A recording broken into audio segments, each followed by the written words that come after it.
Avant de commencer cette vidéo, je vous invite tous à vous abonner à mon compte Instagram qui s'appelle aventure_expat. Ainsi vous aurez la possibilité de suivre mon aventure jour après jour à travers les photos que je posterai. Coucou tout le monde et bienvenue pour cette nouvelle vidéo. Alors aujourd'hui on va parler des transports ici en Malaisie, principalement à Kuala Lumpur mais également au niveau de la Malaisie au niveau national.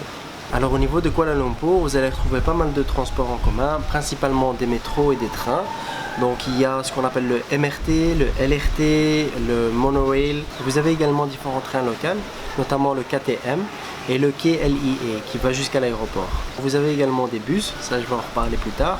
Vous avez Grab, c'est l'équivalent de Uber. Ensuite, vous avez les taxis standards. Vous pouvez encore louer une voiture ou un scooter. Ici à Kuala Lumpur, le métro est assez développé, donc on peut atteindre les différentes parties de Kuala Lumpur, les différents quartiers de Kuala Lumpur. Pour prendre le métro ici, c'est assez simple. Vous allez à un guichet automatique, vous choisissez votre destination. Ensuite, vous allez recevoir un jeton qui va vous permettre de pointer quand vous rentrez dans la station de métro. Ensuite, lorsque vous arrivez à destination, vous mettez simplement votre jeton dans le portique pour sortir du métro. Alors ce que je vous conseille si vous restez ici longtemps à Kuala Lumpur, c'est d'acheter des petites cartes, ce qu'on appelle des cartes Touch and Go, qui va vous permettre en fait de les recharger pour pouvoir les utiliser soit dans le métro ou encore dans le bus. Donc en fait cette carte vous l'achetez à peu près n'importe où dans le métro, dans les kiosques de métro. Vous la payez à peu près 20 ringgit, ce qui fait à peu près 4 ou 5 euros. Vous avez dedans 15 ringgit en fait de voyage et la carte vous la payez 5 ringgit, ce qui fait à peu près 1 euro. Donc quand vous montez dans un bus avec cette carte, vous pointez, mais vous devez absolument pointer également lorsque vous sortez pour que ça puisse vous décomptabiliser uniquement la distance que vous avez effectuée en bus. Sinon vous payez en fait une sorte de forfait. On est à la station de train et ce qu'il y a de bien ici à Kuala Lumpur, c'est qu'en fait il y a des wagons uniquement pour femmes.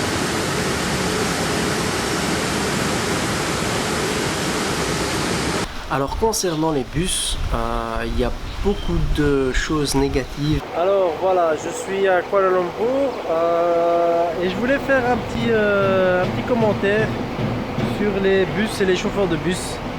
Il faut savoir ici que les bus sont jamais à l'heure, ça c'est une certitude. Les chauffeurs de bus sont pas du tout agréables et en plus de ça, ils répondent même pas à vos questions, ils veulent même pas vous parler et ils s'arrêtent pas toujours à votre arrêt. C'est-à-dire que si vous faites pas de grands signes pour qu'ils s'arrêtent, ils s'arrêtent tout simplement pas et donc là vous devez attendre le suivant s'il veut bien s'arrêter. Voilà, donc ça c'est un gros point noir ici je trouve à Kuala Lumpur. Un des soucis ici à Kuala Lumpur pour prendre le bus, c'est que parfois pour traverser des grands boulevards comme celui-ci,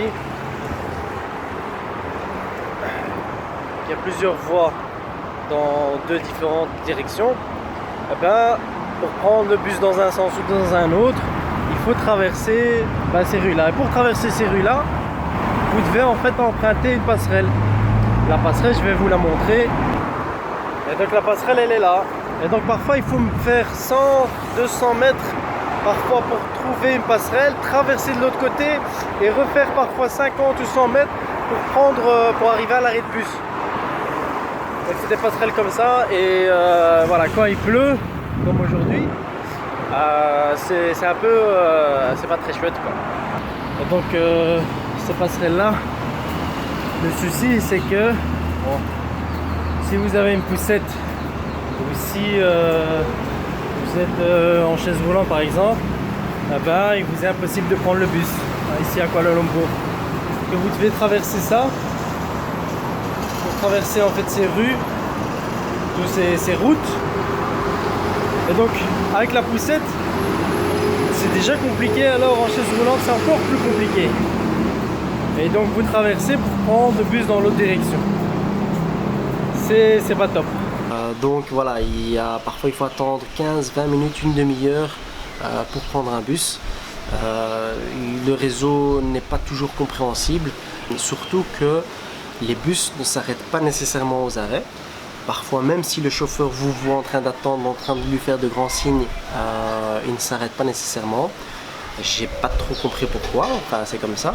Moi ce que je vous conseille si vous venez ici et que vous devez prendre le bus, il y a une application qui s'appelle Moovit qui va vous permettre de trouver où sont les arrêts de bus et d'essayer de voir un peu l'itinéraire même si c'est pas toujours juste, mais d'essayer de trouver un itinéraire pour arriver à votre destination.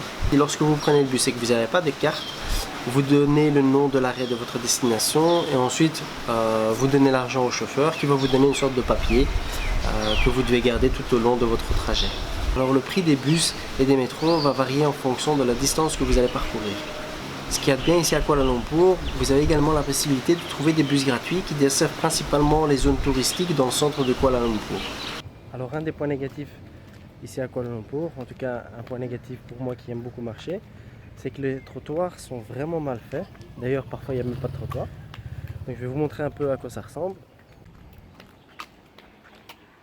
Donc il y a des arbres en plein milieu du trottoir. Et je vous dis même pas avec une poussette comment c'est compliqué. Donc là il faut se mettre sur la rue pour pouvoir marcher. Donc ça c'est un point pour moi super négatif. Et la plupart des trottoirs ici à Kuala Lumpur sont comme ça. Donc les gens ici sont habitués en fait à prendre la voiture. Un autre exemple où il n'y a pas de trottoir. C'est terrible, moi c'est un truc qui vraiment m'étonnera toujours. Je vais vous montrer à quoi ça ressemble. Voilà, la rue. Après vous marchez sur l'herbe. Avec un peu de chance, s'il pleut, vous pouvez avoir un peu de boue. Et voilà, pas de trottoir, ni de ce côté-ci, ni comme vous voyez de l'autre côté. Je trouve ça extra. C'est vraiment... j'ai l'impression qu'il n'y a que moi qui marche. C'est dingue. Ensuite vous avez Grab. Donc comme je disais, c'est l'équivalent de Uber. Donc en fait Grab a racheté Uber ici en Malaisie. Et en fait ce qui se passe avec Uber, avec l'application Bird, donc c'est une application que vous installez sur votre téléphone. Ce qui est bien, c'est que vous avez la possibilité soit de payer en cash directement, donc vous ne devez pas avoir nécessairement une carte Visa. Ou si vous avez une carte Visa, vous mettez le numéro de votre carte Visa sur l'application et ensuite vous l'utilisez au besoin. Ce qui est bien, c'est qu'avec cette application Grab, c'est vraiment pas cher. En tout cas, c'est moins cher qu'un taxi normal. Ce qu'il faut savoir, c'est que bon, il y a, je pense, encore des tensions entre les taxis et les chauffeurs Grab. C'est un peu l'équivalent de ce qui se passe chez nous en Europe, entre la tension qui existe entre les taxis et les chauffeurs Uber. Donc c'est à peu près la même chose ici. Maintenant, ce qui est bizarre, c'est qu'on retrouve des chauffeurs de taxi qui font également chauffeurs Grab. Donc voilà, ça c'est très bizarre. Enfin bon, voilà, c'est comme ça. Voilà, donc avec l'application Grab, ce qui est bien, c'est que soit vous pouvez mettre de l'argent directement, donc comme ici c'est le cas où j'ai mis 60 ringgit et que vous pouvez utiliser comme vous en avez besoin. Vous voyez les véhicules qui sont pas trop loin, et c'est très simple, vous choisissez simplement où vous voulez aller. Vous mettez par exemple ici c'est l'aéroport, vous mettez, vous donne le montant. Le problème qu'il y a, c'est que dans le prix n'est pas compris les péages. Je trouve ça très dommage parce que vous avez parfois des chauffeurs qui vont comptabiliser ces péages et d'autres pas. Ce qu'il y a aussi, c'est que en fait ce qui se passe, c'est que des chauffeurs vont prendre des routes avec des péages et pas d'autres. Donc ça, c'est à vous de voir avec le chauffeur.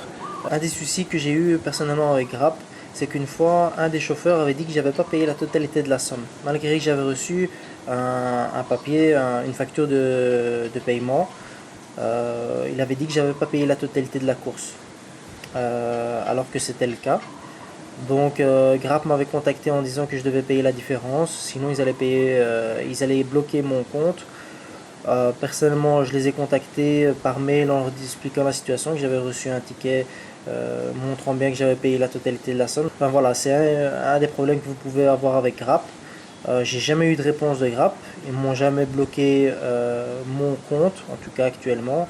Donc voilà, il y a parfois quelques arnaques comme ça, je comprends pas comment ils font leur vérification, parce que quand vous payez en cash, effectivement il n'y a personne, c'est entre vous et les chauffeurs, vous allez recevoir un papier, une facture par mail, mais c'est tout. Ce que vous avez également avec cette application, c'est que la géolocalisation ne marche pas toujours. Donc ici vous avez la possibilité de mettre la géolocalisation et celle-ci ne marche pas toujours. Ce qui fait que parfois vous allez attendre un chauffeur qui n'arrive jamais. Sinon vous avez une autre application qui vise principalement en fait les femmes, qui s'appelle Riding Pink. En fait cette application va permettre donc aux femmes de réserver un taxi uniquement pour les femmes. C'est-à-dire que s'il y a des femmes qui veulent voyager uniquement avec des chauffeurs femmes, eh ben, vous avez une application qui est très bien faite. Le seul problème avec cette application, c'est qu'il faut réserver au moins 1 heure à l'avance. Donc c'est à peu près comme Uber pour ceux qui connaissent Uber. Et donc il y a beaucoup de gens qui utilisent Grab ici, principalement lorsque les gens font les courses, etc. Donc ils ont pas mal de choses à faire. Moi ce que je vous conseille au niveau de Grab, c'est d'utiliser l'application lorsque par exemple vous venez de l'aéroport ou des choses comme ça. Ou bien si vous vous situez loin des transports en commun, vous allez jusqu'à la première station de métro en Grab et ensuite vous utilisez le métro. L'autre possibilité ici au niveau des transports, bien entendu, c'est de louer un véhicule. Ce qu'il y a de bien ici en Malaisie, c'est que vous pouvez louer un véhicule pour pas trop cher. Donc il faut compter à partir de 10 €, parfois un peu moins lorsque vous louez sur du long terme. Alors lorsque vous louez ici un véhicule, c'est vrai que ça vous donne pas mal de liberté et l'essence ne coûte vraiment pas cher. Si mes souvenirs sont bons, c'est à peu près 50 cents le litre. Ce qu'il faut savoir, c'est qu'ici la conduite est à gauche, donc il y a un moment d'adaptation à avoir, mais après quelques minutes, je crois qu'on s'adapte très bien et on oublie presque qu'on conduit à gauche. Le seul truc pour moi négatif ici, c'est que les gens ne vous laissent pas passer. En tout cas, j'ai rarement vu les gens céder le passage. Ensuite, ce qu'il faut savoir, c'est qu'ici en Malaisie, le réseau routier est assez bien développé. Donc vous pouvez prendre, par exemple, lorsque vous voulez aller d'une ville à une autre, soit prendre le bus, ce qui est la solution en fait la moins chère. Les bus sont assez bien, vous pouvez trouver de très bons bus où vous avez des sièges qui s'allongent, vous avez parfois juste 3 rangées, donc 3 sièges par rangée. Donc vous avez pas mal de place au niveau des pieds, vous êtes vraiment à l'aise, vous pouvez même parfois allonger le siège jusqu'à être presque totalement couché. Donc ça vous permet également de voyager la nuit et de passer la nuit dans le bus et c'est relativement bon marché. Ensuite vous avez le train qui est également assez développé. Malheureusement vous n'allez pas trouver de train qui arrive à chaque destination. Par exemple vous allez trouver un train entre Kuala Lumpur et Penang, mais vous n'aurez pas de train entre Kuala Lumpur et Langkawi par exemple. Donc ce que vous devez faire, soit de prendre le bus directement de Kuala Lumpur jusqu'à Langkawi, soit de prendre le train jusqu'à Penang et ensuite prendre le bus de Penang jusqu'à Langkawi. Ici en Malaisie, vous avez une compagnie qui s'appelle AirAsia, la plupart d'entre vous en ont déjà entendu parler. C'est une compagnie low cost mais qui a très bonne réputation. Ce qu'il y a avec cette compagnie, c'est qu'elle desservent pas mal de villes ici en Malaisie, notamment Langkawi, Penang et d'autres villes de la Malaisie. Voilà, la vidéo est finie, j'espère que c'était intéressant. N'hésitez pas à mettre un pouce bleu, partager la vidéo et surtout n'oubliez pas de vous abonner. A très bientôt.